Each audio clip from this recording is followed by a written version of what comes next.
So in this video, it's going to be part 2 of talking about some awesome lenses for the Micro Four Thirds system. Now, if you haven't seen my first video on this topic, I would definitely suggest going and checking that out first, because I talk a lot more about some more budget-friendly options. So I'll put a little card right up here. You can go check that out. Now, keep in mind, these lenses that I'm talking about in the focal lengths and field of view equivalents are going to be based on my experience with them using a Panasonic GH3, which is a 1080p camera, and it doesn't have any crop when you go into video mode. Keep in mind that if you shoot with some of the more consumer end Lumix cameras like the G7, the G85, or even the GH4, there will be an additional crop in 4K. Cameras like the GH5 and the G9 don't have a crop in 4K, but you will need to look into if your camera does crop in more in 4K, because that will affect the field of view that these lenses are going to give you. So I have 6 lenses that we're going to talk about, and they're in no specific order. The first one that I want to talk about is the 15mm f1.7. Now, this is made by Panasonic with a Leica incorporation with it, and DJI actually makes an exact clone of this lens for their XR and their Inspire drone. And this is a really good lens, and honestly I feel like it's kind of an unsung hero in like the Micro Four Thirds lenses, because it gives you kind of an unusual field of view, which is 30mm.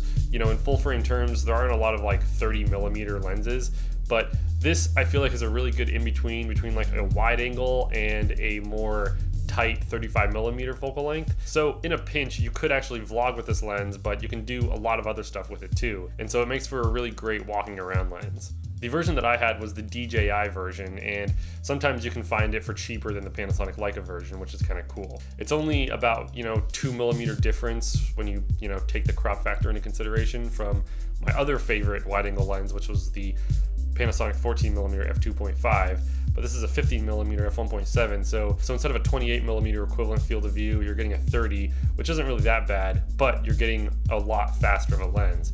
And honestly, I've taken this lens to Hawaii, I'm taking it on like so many trips and hiking and stuff like that, and it's just a great all-around lens, and it's small, it doesn't weigh down your camera a lot, and I would say this is a perfect lens for a gimbal, because it's not a super wide angle lens with a bunch of distortion, but it's not too tight to where it's going to be harder to keep steady. You can find the Panasonic version for around $300-ish, and I've even found the DJI version for like $250 to $400. So it varies a lot, but this is a great lens for the Micro Four Thirds system.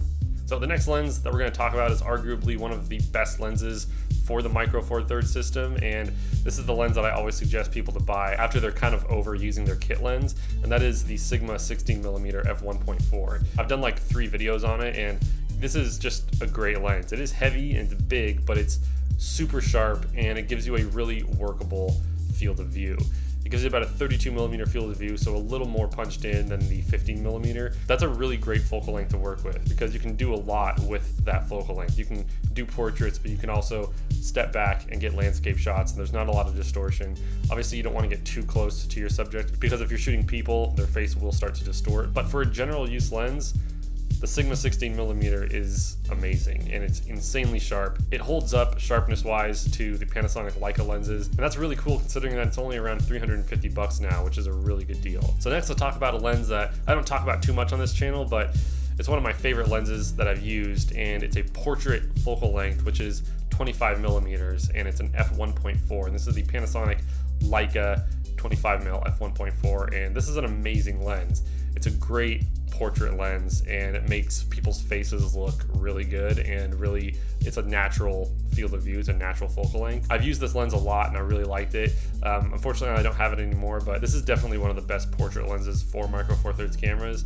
If you want to step up your game a little bit and get a really good portrait focal length, the 25mm Leica is really hard to beat.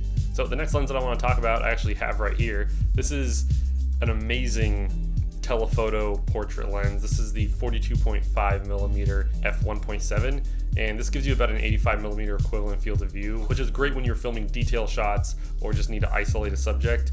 This little 42.5 is amazing at that. And one really cool thing about this lens is that it has image stabilization. At a really tight equivalent field of view of 85mm, you get image stabilization in this lens, which is awesome. I've used this lens a lot to isolate my subjects, and it's super sharp, and it's really awesome that it has the image stabilization, because it just smooths out all those micro jitters that you get when you're shooting at such a tight focal length. This lens can be had for around $300 on eBay and Amazon, and I would definitely say that it's a great lens to add to your kit if you need a tighter focal length to really isolate your subject. The last lens that I want to talk about is the most expensive lens, and keep in mind when I'm talking about these lenses and the prices, although I try to keep the budget filmmaker in mind when I make all my videos, I definitely think that lenses are the one thing that you shouldn't skimp on, because your overall image quality and the look of your video is going to be determined by what kind of lens you have on your camera. So if you can, I would always say try to spend as much money as you can on your lenses, because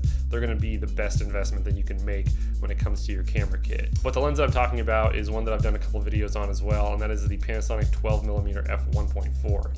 Now when it comes to micro four thirds, if you want a wide angle lens with a large aperture, the Panasonic 12mm f1.4 is really your only option that you're going to be able to have. And although there are other wide angle options by SLR Magic and Voigtlander and Rokinon, none of them are going to be giving you autofocus capabilities. But the Panasonic 12mm is such a unique lens that it's a 24mm equivalent field of view at an f1.4, which is amazing, and it really is the best lens for YouTube stuff, because you can get yourself close to your camera, which means it's not as hard to get your mic as close to you, and you can have that really shallow depth of field where you're blurring everything in the background out, which is something that a lot of YouTubers are looking for, and usually it's only able to be achieved when you're using a camera with a bigger sensor that's easier to give you a wide field of view with a lower aperture. And the sharpness of that lens really took my videos to the next level. A super sharp lens and really highly detailed. But anyways, those were 6 lenses that I think that you should look into if you are on the micro four thirds system. I put together a little playlist of lens reviews that I've done on this channel. You can click on that right over here. But thank you so much for watching. Subscribe if you want to, and I will see you next time. Later.